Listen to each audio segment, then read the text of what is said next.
Hey everyone, my name is Steve Holsteen. I'm one of the pastors at Faith Community Church in Hudson, Wisconsin. You know, some experiences leave a deep mark on our lives. Twice in the 41 years that I've been working full-time, I've been told I was losing my job.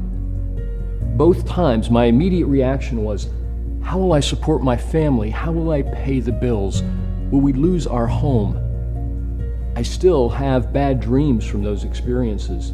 The fears that surface again and again in my dreams aren't just about being unable to feed, clothe, and shelter myself and my loved ones. Those concerns fade over time.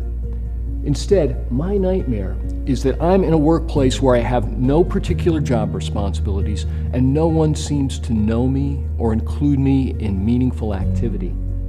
I don't do anything worthwhile and I don't belong among my colleagues.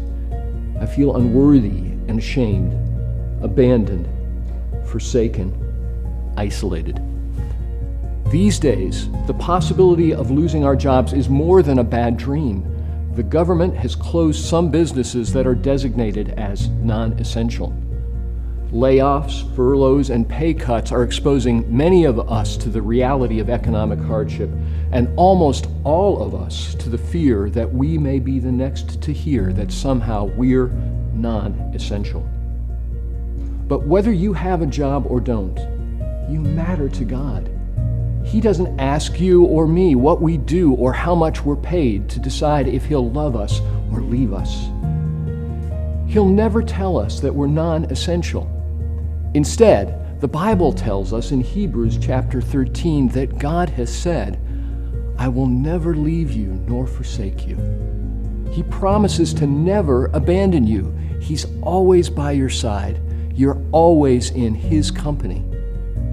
Now, because this is true, Hebrews goes on to tell us we can confidently say, the Lord is my helper. I will not fear. What can man do to me? If I matter so much to God that He promises to be my helper, an employer telling me I can't help them anymore can never dictate my worth. But I can also say, because I've experienced the prospect of losing my job in the past, I react in hard times like these. Like you, I know when resources get scarce, how well I do my job can impact whether or not I keep my job. I know I'm not a perfect employee, so I work really hard to earn my keep. The thing is, that attitude can affect my feelings about God too. I start to think He's constantly evaluating my performance to decide whether He'll let me go. But God never tells us we have to earn our keep. Instead, He tells us Jesus has done a work on our behalf that's so worthwhile, He could never let us go.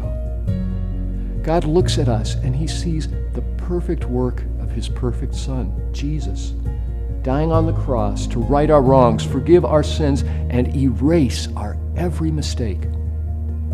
In God's appraisal of our performance, we have a perfect work record. There is nothing we can do that will add to or diminish the gift God offers us in Jesus. We simply have faith that Jesus' work is sufficient to earn us our eternal keep in His loving presence.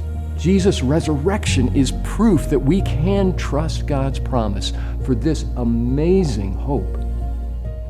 I also want you to know you can experience God's loving acceptance among His people here at Faith Community Church. If you've experienced a job loss with the economic hardship and the sense of separation that it brings, we want to support you and encourage you. You matter to God, and you matter to us. One great way to experience that encouragement is to join our live online services at 9 and 11 a.m. on Sunday mornings. This Easter weekend, we will celebrate the resurrection hope we have in Jesus. So invite a friend or loved one to join you so we can spread the good news to as many people as possible. Now, before you move ahead with your day, would you click the share button below so that we can continue to spread the hope of Jesus through these videos? It was just announced this morning that 6.8 million people filed for unemployment this last week. That brings to almost 17 million the number of people who've lost their jobs in just the last several weeks. We need this message of hope. All right. We'll see you back here next week for the next edition of Faith and Life.